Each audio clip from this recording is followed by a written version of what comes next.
Now, the second thing that makes timeline therapy works is your ability to surrender. Now, timeline therapy begins when the client surrenders to the process. See, it's impossible to coach somebody who is not willing to surrender to the coaching process. Now, there's only two possibilities. Please write these down. There's only two possibilities why a client would be reluctant to surrender the process. Number one, they think they know it all already. Essentially, their cup's full. Secondly, they think that they do not have the capabilities and resources to change. These are the only two reasons why people would be reluctant to surrender to the process. Number one, they're a know-it-all. They think they know it all already. Or secondly, they think they don't have the capabilities and resources to change. Now, I think all of us know how frustrating it is when someone doesn't follow instructions. Do you find that frustrating? Rita, you have 100 people working for you. If 100 people have to be given instructions and they don't follow the instructions and you have to repeat the same instructions to 100 different people, how do you feel when people don't listen to you? And you've got to tell them 3 or 4 or 5 times. You repeat yourself 500 or 600 times. How do you feel? Yeah, you go into a coma. You know, sometimes you're trying to give a family member or friend instructions and they're not paying attention and they keep asking the same thing over and over and again. How do you feel? Do you get angry? There's nothing wrong with your communication, is there? They're just not listening. They're not following instructions. So it's very frustrating. It's very frustrating when someone doesn't follow instructions and they don't listen to what we say. And what happens is they mess up everything. Has that happened to you before? You're doing the right thing. You give the right instructions, but they don't follow them. And then they screw everything up. Have you had that happen to you before? Yeah, it's terrible, isn't it? Now, here's a couple of examples of what not following instructions looks like. When you're a coach, you're going to ask them a very specific question. Not answering your question is an example of this person not following instructions.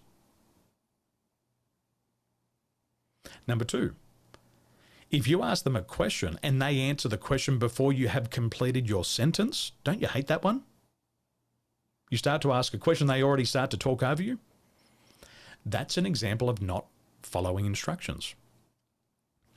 Thirdly, if they mismatch your questions, if you ask them what they want and they tell you what they don't want, they're not following instructions. This has all happened to you before. Are you ready for it? You ask somebody what they would like for lunch. And what do? They tell you everything they don't want. I don't want Pizza Hut. I don't want McDonald's. I don't want KFC. If they tell you what they don't want, do you know what they want or are you still confused? You're confused, aren't you? I didn't ask you what you didn't want. I asked you what you wanted. Oh, well, I don't want KFC. I don't want McDonald's. I don't want Pizza Hut. I know that. I'm asking you what you want. Just tell me what you want. Have you been in this situation before? Oh, well, I don't want pasta. I don't want nasi goreng. I don't want nasi malak. I didn't ask you what you didn't want. I asked you what you wanted. Have you been in this situation, Sansan? Is it frustrating? It is, isn't it? You keep asking a question, what do you want? And they tell you all the things they don't want. That's somebody who's not following instructions. Does that make sense? Now, in timeline therapy, if somebody is over analyzing your questions, they're not following instructions. Okay, everybody hold up your right hand. Good, you're following instructions. If you raised your left hand, you weren't following instructions. Or if you thought about it like this, you know what? Why is Daniel asking me to hold up my hand? Is he going to judge the size of my hand? Is he looking to see if I've got wedding rings on? Oh my gosh, I forgot to trim my nails. Maybe Daniel's going to see my long nails. Or you know what? Even worse, I haven't had my nails painted for the past 2 weeks and one of them fell off. If he sees my nail and it's fallen off, he's going to judge me. Is this a trick question? Maybe it's a trick question. That's overanalyzing, isn't it? All I asked was, can you hold up your right hand? Ladies and gentlemen, please raise your right hand. Excellent. That's all we want to do. But some people go into overanalyzing. Do you know these people? Would you like to go out for dinner? Oh, I'll have to check my diary.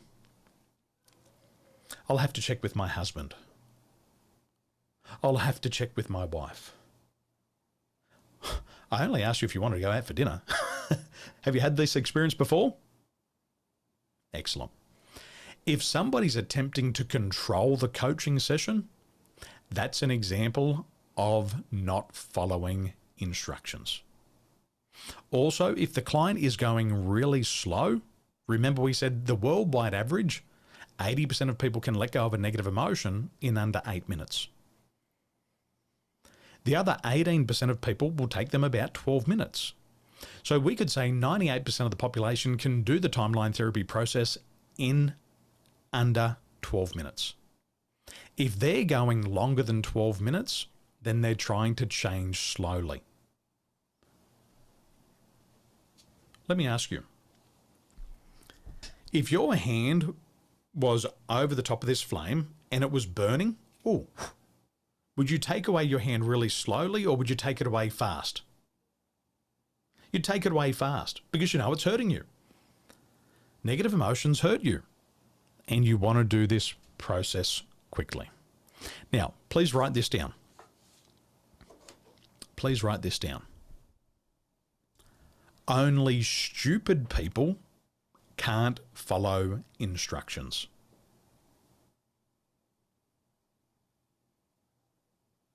Only stupid people can't follow instructions. And we're not stupid people, are we? 7-year-old, 8-year-olds, 9-year-olds can do timeline therapy. Children can follow instructions. And only stupid people can't follow instructions. And we're not stupid, are we? Not at all. Not at all.